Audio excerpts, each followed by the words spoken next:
Hello, viewers. Welcome to our weekly program, Cricket Central. This is your host, Dr. Dravaismasud, and with me, our co-host, Mr. Afzaalhussain, who is joining us from Birmingham, UK.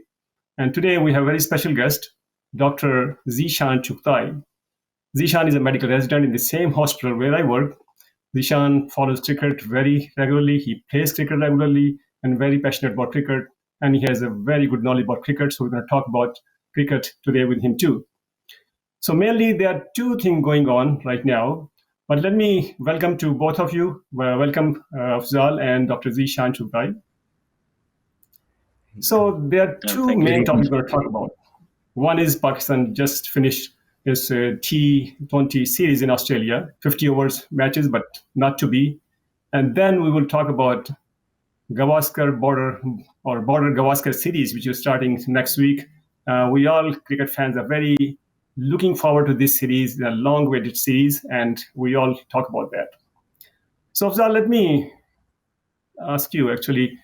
I was other day watching many matches in other countries, like India team playing South Africa, and Australia playing with Pakistan. At the same time, West Indies playing with England. Looks like they are other countries, especially in T20. They're playing a different kind of cricket, not like us. Look at India. Actually, if you know, India's test squad is in Australia. Their A team is in Australia. Yeah. So all the red ball cricketers, they are in Australia. And then they have T20 team that is in South Africa. And they beat South Africa, full team, 3-1. And they're scoring like 250, 290 runs. Like they are playing a different level of cricket in T20. Here in Pakistan, they are actually playing their full team. They are Babar and Shaheen, everybody's playing. But at the same time, they're losing. So you think that is the time that Pakistan look into playing T20 with that much fitter and younger player than using the same player like Babar, Rizwan, and Shaheen? What do you think? Well, first of all, last week we discussed about the results and our predictions, and mine went totally wrong because I predicted Pakistan will win with this momentum. But rightly said, other teams we've been seeing, West Indies, England, they played a different level of cricket. Although West Indies lost, but we saw some good cricket from the West Indian cricketers, and then Indians in South Africa. It was they were scoring 200 runs for fun. Tilak Verma scored back-to-back hundreds, and then we saw Sanju Samson scoring a big hundred. So when all these players, as you mentioned, from India, the top cricketers, obviously Virat Kohli is retired, Rohit Sharma is retired from T20, but it never looked like an Indian team that they're playing without any experienced cricketer. That's what we keep on listening on TV, and all the analysts talk about uh, the major missing links in terms of experience in the team. But here, with what we saw in India, in South Africa, Indian cricket team, they were on a different level, different mindset. Their approach was different.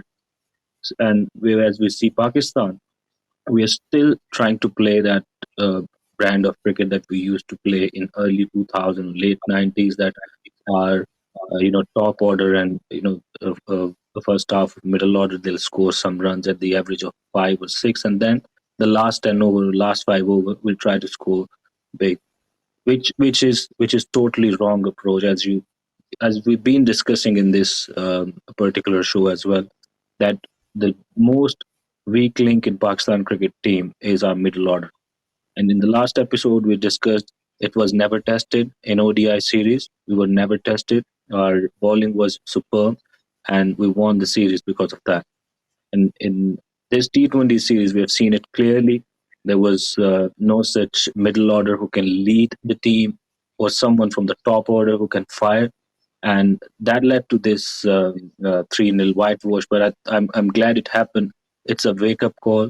Now, Hasibullah Khan, I think we need to give him regular chances. We got Arafat Minas is a good addition in the team, Jahadat Khan. So I don't take this like as it's not something which we should be really discussing all the time, like 3-0. But I think it's a wake up call if it's taken as a something which we can I mean, look for into the frankly, future. I was a little bit disappointed the level of technique or level of the cricket they played the our new players.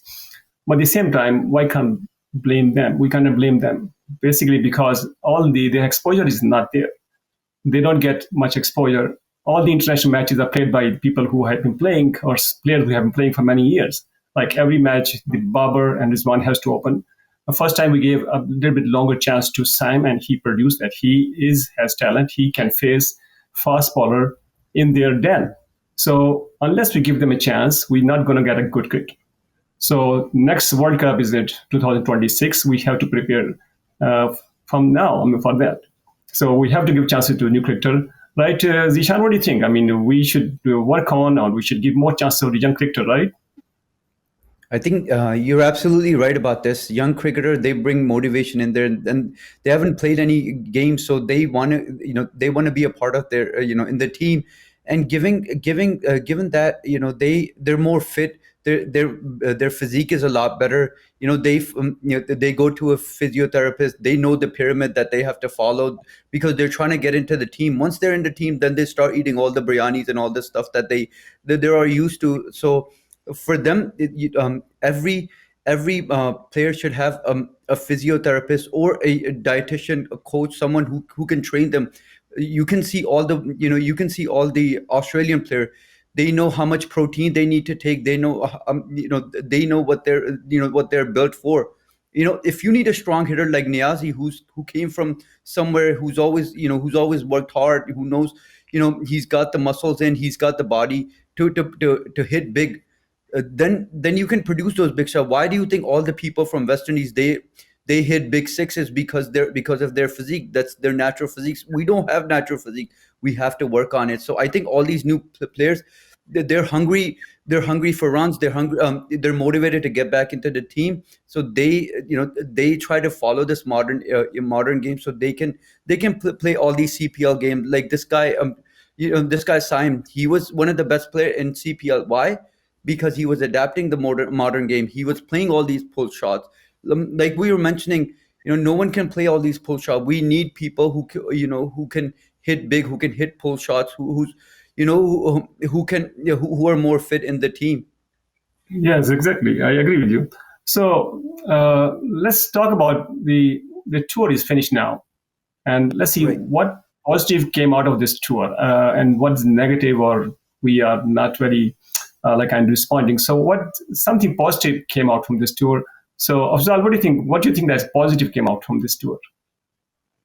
As I mentioned, like Arafat Minhas is a good find because we've been discussing on this show that we are lacking a good wrist spinner in the team, and Arafat Minhas is But shown against but he did Maxwell not and play all in the these game. big hitters. Sorry, I'm just forgetting the name of this. Um, what do you call Chinaman? I'm His okay. name That's was a spinner, right? oh yes, The yes, team. Right? So he played very well. yeah. You're right. Okay, he's the one I'm talking about, and he was very gutsy, very Sufyan. confident, even against Maxwell.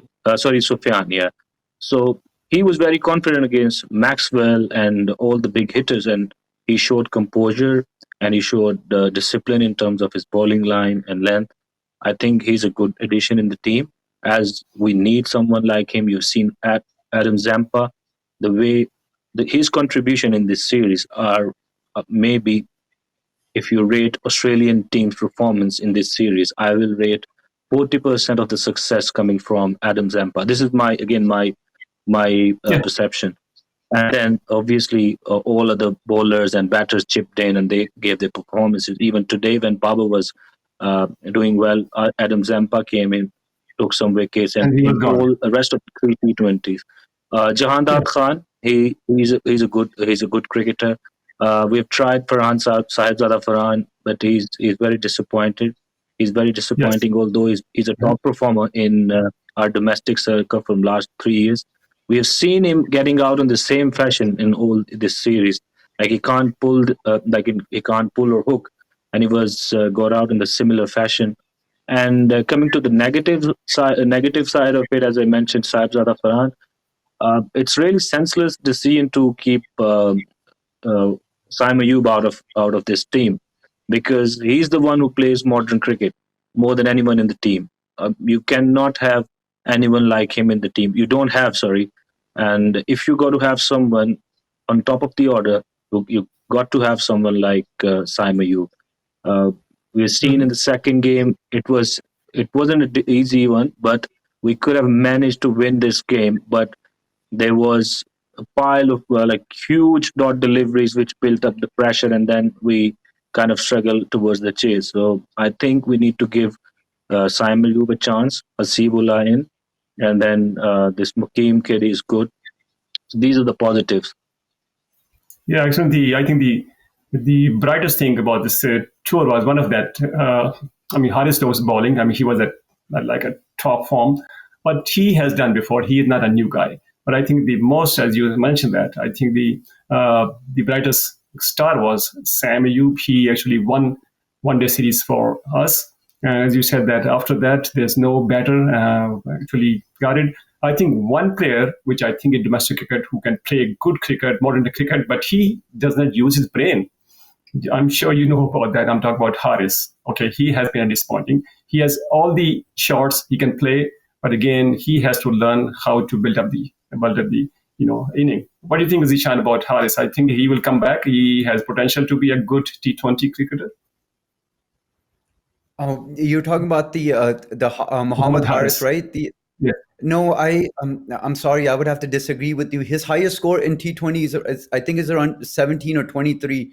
So he was a captain in the series, the Pakistan under 20 or Emerging Cup. Asia Cup. He didn't. Yeah, Asia Cup, Emerging Cup. He didn't perform. The previous one last year that they won, there was no contribution from him. He just goes and hit the ball. But I think the other guy who's really good, I think, looking at the Pakistani team, there's this guy Tayyib Tahir. He plays pull shot very well. We need someone who can play pull shot. Saim Ayub is pretty good. Tayyib Tahir is good. But I would disagree with you in terms of this guy Haris. He's a slogger, but he's not producing any runs, and we need someone who can produce runs at the top. Look at Fazur Maghrib. The way he stands up, he's there to attack. The bowler gets scared. They have Matthew Short. They're there to attack. Whoever comes in, whoever English, everybody comes in. They just here to attack. Our team player, they don't attack because they don't know how to hit a pull shot. They hit a pull shot, they get out. The other people stop scoring runs. You saw how Rizwan was playing. He was playing defensive cricket because others were not hitting. Second match, the first boundary was after 10 overs. You cannot play T20 cricket without a boundary. You have to come out of your zone. You have to play out, switch shots, different things, just to get runs. Yeah, you mentioned Tayyib Tahir. He has the advantage that he has been playing first-class cricket for a long time, and he has established and with the well technique. So let's see, he's going to Zimbabwe, and let's see how he does. Another player which I like to see, his name is Umar Yusuf. I think that he has a good potential. He has a good technique. He has behind him 10 first-class centuries. So a player like this, a young player, he's 25-year-old only. I think he gets a chance, and let's see how he does. I'm totally agree with you that Saibzada has been disappointing. I think now other players need chances. Okay, let's change the topic now. So now we're going to talk about the border. I keep saying Gavaskar. It should be Gavaskar Border Trophy because India has won last 3 trophies. So after I think India wins this time, they should be changed to Gavaskar Border Trophy, not Border-Gavaskar Trophy. Yeah. Anyway, I think in recent history, there has been many rivalries in cricket, especially Test cricket. So there has been like India-Pakistan rivalry, but that to Test level is gone now because we don't play each other now. Then there's Ashes long history, but I think in recent days, recent years, or recent decade or two, India and Australia rivalry is developing for right reason. In my opinion, the World Championship cricket is this series. Afzal, what do you think? Exactly, as you mentioned, like Pakistan India is always about it's a geopolitical rivalry. Then we talk about England and Australia. It's about that colonial thing. And it's also a historic thing about this rivalry. But when we talk about India and Australia, this Border-Gavaskar Trophy, it's pure depending on the cricket. Like it's a cricket rivalry. Who's the best? Who is the best in the world of Test cricket or cricket? So you have seen some of the recent clashes between India and Australia. They're on a different level, and I've got to give credit to Indian Cricket Board and Australian Cricket Board. In last 20 years, if we see, it all started from, if I remember, back in 2000 2001, when Harbhajan was at the start of his career, and he took some wickets against Australia, and then India visited Australia back in 2003 and 4 when when Dravid scored a big 100 and Sachin scored a 100 as well. And then it started all from there. And then it kept on building and building. And they made a very good commercial product. Let's talk about this particular trophy as a commercial aspect. It's gone bigger. And then when it comes to cricket, I don't think so there is any better rivalry than this at this particular moment as we speak. So it's big. We've got to see top cricket. Because if you go to recent history, in 90s and before that, Australia would not call India for any tour because India team were not good. It's similar like Pakistan team is not good. I mean, Australia has to invite Pakistan because of that ICC, that their timetable, and otherwise, especially Pakistan Test team is not good. And when Pakistan went to Australia recently, we all knew that the result would be 3-0. All we're talking about which test will finish in 3 days or 4 days. So that's very sad. India was the same position in 90s and 80s. But after that, boy, they came a long way. Now they are actually top team in the world. So right now, ranked number 1 and ranked number 2, they're going to play for 5 test series. There can't be for test cricket lovers. This is a big series. So Zeeshan, you're following very closely this India and Australia matches. So let us know that who is playing, who is not. So first test is in Perth, just like a few days from now, right? Right. So what do you think that the India team, who is this? There are some unavailable, some players are not available, like Sharma and some others. So what's the latest news? Who is available, who is not? Somebody injured? Yeah, I think. I recently heard that Virat, this guy got injured. KL Rahul got injured. Unfortunately, the captain Rohit Sharma is unavailable. Then we have just the opener now, the left arm opener. He's very good, and someone new will have to come in with the left arm opener. I think Nitish Kumar Reddy is probably getting a chance. That's the guy they're banking on because he can bowl a bit, but he's more like a top order batsman. They're going to try him to try to open with him if possible. So I think it's going to be tough. Then Kohli will have to play number 3. He prefers number 4. Then after that they'll have their other keeper. I think that keeper is good too. But I honestly think let's be more specific. Let's talk about their weakness and strength. Let's talk about first of all the wicket. Wicket it will be Perth. So Afzal, what you heard about the wicket? It will be like a fast. I heard it will be like a they call fast and furious wicket. What you heard about the wicket? Well, what I've been hearing, it's going to be a challenging wicket for the batters, but there's going to be something for the it's going to be a challenging one for the batters, but there's going to be something for if you take that patch out of if you see off some of the top bowling, and then you can really manage to score big on this. It's going to be that kind of wicket. So there'll be a bit of help for the batters as well, but it's going to be more bowling dominant. That's what I've came across the news and all the media. So let's talk about the fast bowling for both teams. So Australia has very established fast bowling pair, that 3. India has some issue lately. Okay, I think they will miss Shami big time. I think he would have been a very good. I mean, he always good player, but he is a fast and he is very accurate. He could have problem. Without him, I think. They will be a little bit weaker compared to Australian pace attack. Zeeshan, what do you think that which pace attack do you think is better at this moment? At this moment, definitely Australia. Each player has more than 264 wickets, and if you combine Indian player Siraj, Bumrah, and then Krishna. They all don't have combined 264 wickets. So obviously Australia attack is more they're more mature. They know where the ball. They know the right areas. So the trio will definitely fire, and they will give them tough time. Obviously, So let me Stark ask you will this. be If India wins the toss, okay, right. they're going to bat or they're going to put Australia to bat? I think they're going to put Australia to bed. Okay. That's their game plan. Okay. How about Australia? If Australia wins the toss, they will put India Right. to bat or they will bat first? Australia wants to hit it. Australia wants to bat, so it's a win-win for Australia. They want to bat Exactly. and they want to hit the score. Australia, if it wins, my feeling is that Australia, if they win the toss, they're going to bat first because they used to this like bouncy wickets, and they always think about this. The scoreboard pressure is always like fourth inning is fourth inning.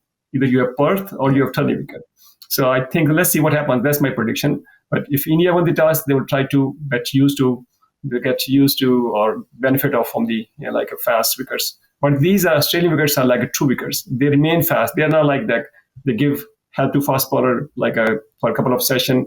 They will be helpful fast bowling for second day, third day, for a long period of time.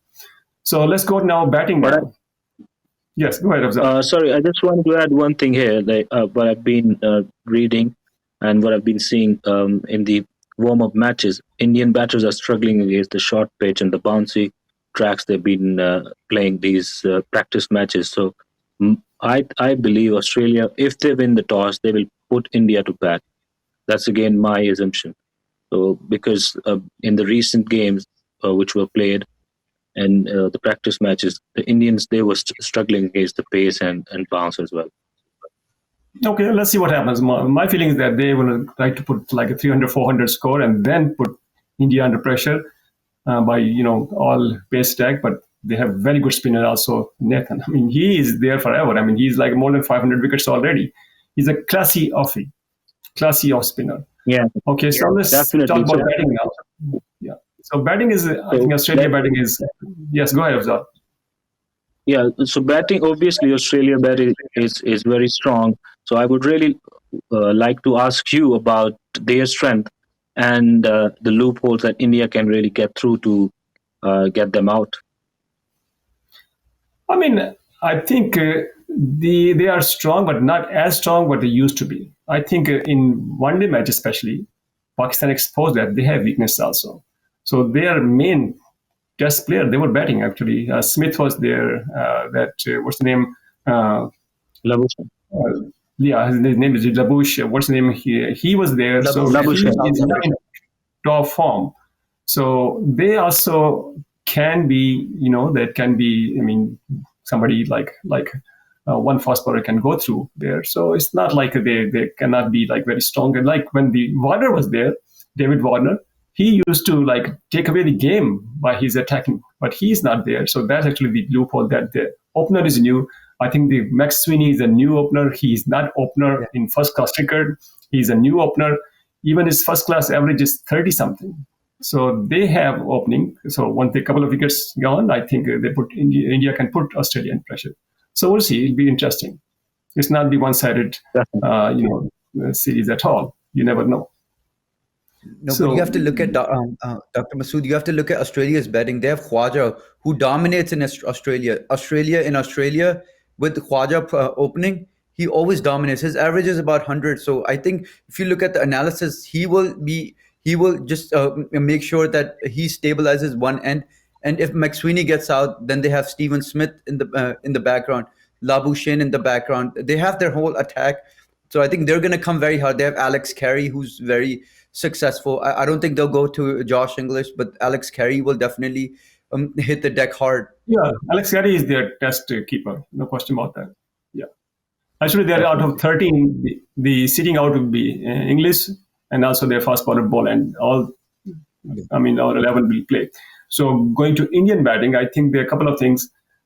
I mean, now I think Gill, he's injured. He's not going to play. I think Rahul going to open. I think he's back now. I mean, he has playing, so he's going to open. And Sharma is not playing first test, so that is actually a blow to them.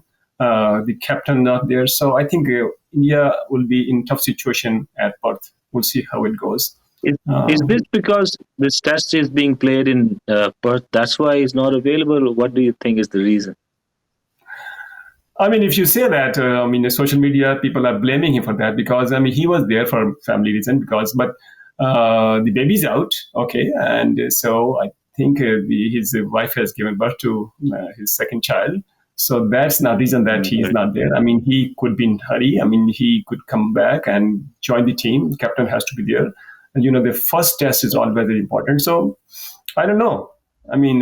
Some people blame him that he just don't want to face Australia in the first test, very bouncy wicket. But I think he plays fast bowling pretty good. That would have been a good chance for him to get back to his form. But you never know. Okay. But I will give him benefit of doubt because he just, he probably needs some more days for mentally. Sometimes, like few years ago, there were some Pakistani cricketers. They used to get injured when they were to play in Australia or South Africa. So that's just a speculation, no more than that. Okay. So let's go one more important thing. One great cricketer, Kohli. That is a very important series for him. Lately he is not in the runs, so his average has gone down. But you know that you think that his legacy is on the line now. At the probably he is not completely end, but in one of the last important series, his Test career. So, Afzal, what are you expecting from him? I think he will come out good from this series, or maybe not so good. Well, if I am to talk about Virat Kohli, so it's never about his batting, to be honest, but it's always about his approach towards the game. Whenever there is pressure, whenever he's being challenged, he delivers. So that's one thing I like most about him. Obviously, he's one of the great batters in the world, but what I like about him is that fearless character and that challenging character on the field. So I'm expecting some runs from him because there's a lot of talk about him for not being in form and is it going to be end of his career. So I really feel that it's going to be a big one for him, and he's going to come out with a strong message for all the haters or all the media houses talking about his career being ended. And he looks very focused. He reached Australia before all other team members. That's what I read somewhere. So he's in the right frame of mind and he's very focused. And when he's in Australia, he kind of what are you expecting from Kohli? He'll come out good from this series, or you think that he's out of form? I don't even doubt a single. I think he's gonna do wonders once again. He's very focused. He knows where to hit runs, and if it's a stake in line, he will come back strong. You just saw him in T20 World Cup, the last match where they needed him the most. That's where the big player came back. I am really I'm really up for him. I think he's going to come back strong and he will surprise everyone with his runs, and then he will go back. He is not pressure, but he put pressure to the bowler. You will see when he gets out, you will see the celebration over there. The most wanted wicket for Australian is Virat Kohli's wicket. So we'll see how it goes. Definitely, Australians, they always like the characters who challenge them. We have seen in the past when Pakistan used to visit Australia, and Shoaib Akhtar was the one. All the media was around him because he was the one who used to challenge Justin Langer, Ricky Ponting, all these big names. So, and same goes for Virat Kohli when he's in Australia. He don't care he's playing against Australia. So he kind of bossed them, and that's what Australians like actually. They want some challenge, and as you mentioned rightly earlier in this show, that Australia, they always want to play. Even it's not Australia, it's Australia, England, South Africa. They want to play cricket against the teams who kind of give them challenging and good competition. Yes, exactly. So we are looking forward to a celebration too once others take wickets. You will definitely see his celebrations when all the Indians will start taking wickets. His celebration and his excitement will be through the roof. I mean, the other advantage India team has, wherever they go, they don't feel like they're away. They feel like they're home condition. Everywhere you go to England, go to Australia, go to South Africa, I mean, the Indian supporters are sometimes, they outnumber the local supporters. So that's the other thing, that you will see that the right. blue jackets all over the stadium. So that's good. I mean, that's nice. Okay, so we are looking forward to this great series in a few days. And the good thing about Zeeshan, we are lucky that the timing is perfect. The 7:30 starting time, except the Perth. Perth will start at 9:30, and we can see pretty much all day. Yeah. And also the Adelaide test will be a day, night will be late, but generally it's a very good timing for us. Maybe not for you, Afzal. I mean, but we're going to enjoy it. So Definitely. With that, we wrap up this episode of Cricket Central. Thank you very much for both of you. We'll see you soon.